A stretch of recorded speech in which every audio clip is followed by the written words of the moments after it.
김성환 평론가님. 지난주부터 그 얘기 나왔어요. 국민의힘이 저렇게 하지만 결국 운영 현장 달라는 소리다. 뭐 이렇게 얘기를 하더라고요.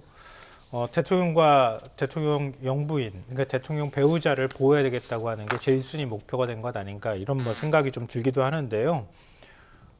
이게 21대 국회 때 민주당이 대통령 배출해서 집권 여당의 위치에서 민주당이 국회 180석을 가진 정당이 됐잖아요. 근데 민주당이 전체 상임위를 다 가져갔던 적이 있었단 말이에요. 전반기 때. 네. 그때도 협상이 안 돼서 민주당 다 가져가라 이렇게 됐던 거거든요. 그 후과가 되게 컸잖아요. 그래서 후반기 국회 때 국민의힘 쪽에 상당 부분 넘겼어요. 그러니까 법사위원장도 마찬가지고 운영위원장, 과방위원장도 역시 국민의힘이 했단 말이에요. 근데 그러고 난 다음에 지금 22대 들어왔어요. 근데 뭐가 바뀌었습니까? 대통령이 바뀐 거예요. 민주당은 야당이 된 거예요. 그러면 집권당은 국민의힘이 됐으니까 소수당의 집권당이 돼버린 거잖아요.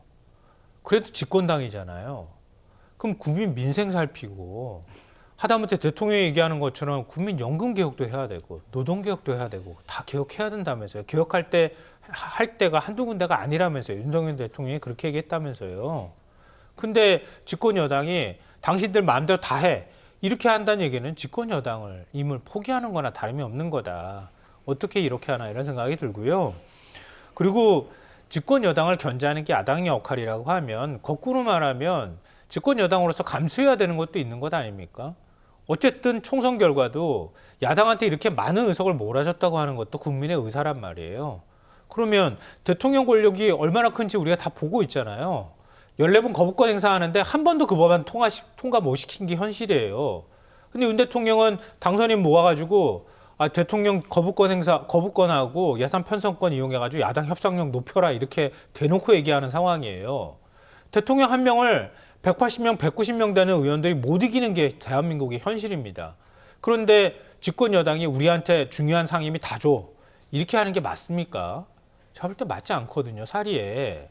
그럼 국민의힘이 일부 양보하든가 해야 되는데 협상장에도 안 나가고 상임위원들 명단도 제출 안 한다는 얘기는 나가면 야당이 주도권을 잡게 될 것이라는 거. 또 하나는 지금 특검법, 김건희 여사 특검법부터 시작해서 해병대 특검법 통과시키는 거 우리 무조건 막을 거야.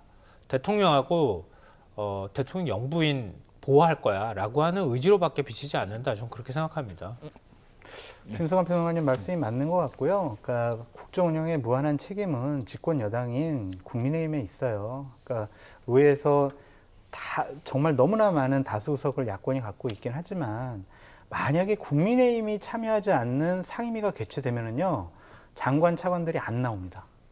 안 나와요. 그러면은 민주당도 솔직히 상임위를 열어가지고 행정부가 일을 잘하나 못하냐 이걸 견제하기가 쉽지가 않아요. 그러니까 좀 양보할 거는 민주당도 양보하는 그런 모습 보였으면 좋겠고 김성환 평론가님한테 좀 유감인 게 오늘 우리가 하는 마지막 방송인데 일방적으로 저 3분 동안 저를 이렇게 혼내시는 게 어디 있어요. 근데 김성환 평론가님이 평소에 하시는 말씀을 보면 국민의힘이나 용산 대통령실에서 저런 분 얘기를 좀 귀 기울여 들어서 좀 레드팀 같은 그런 국정 운영에 우리가 뭔가 궤도가 잘못됐나? 다른 분들은 어떻게 생각하지? 민심이 뭘까? 그렇게 좀 민심을 읽는 차원에서 저런 김성환 평론가님 같은 얘기를 좀 많이 참고하고 들었으면 좋겠다라는 개인적인 바람이 있습니다.